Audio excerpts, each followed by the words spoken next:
मित्रांनो, या व्हिडिओमध्ये मगर काही कुत्र्याला सोडत नाही। हा प्रकार कोल्हापूरमध्ये दत्तवाड ह्या भागात घडलेला आहे आणि नक्की व्हिडिओ काय तो बघा आणि चॅनलला नवीन असाल तर जरूर सबस्क्राइब करा।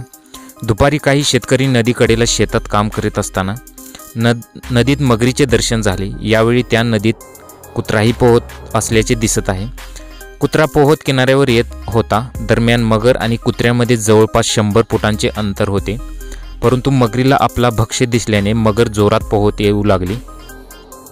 किनाऱ्यावर त्या कुत्र्याला गिळून टाकल्याचा व्हिडिओ सध्या जोरदार व्हायरल होत आहे। यामुळे कोल्हापुरातील नागरिक भयभीत झालेले आहेत। नदीपात्रात असलेल्या मगरीने भर दुपारी पाण्यात पोहणाऱ्या कुत्र्याची चपळाईने शिकार केली आहे। कोल्हापुरातील दत्तवाड गावात ही घटना घडली।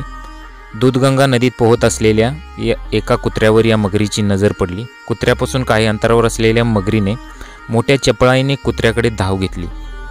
कुत्र्याला याची चाहूल लागताच त्याने नदीतून बाहेर पडण्याचा प्रयत्न केला, मात्र इतक्यात मगरीने झडप टाकून त्याची शिकार केली। हा सगळा थरार मोबाईल कॅमेऱ्यात कैद झाला आणि हा सगळा प्रकार असा प्रकारे समोर आलेला आहे।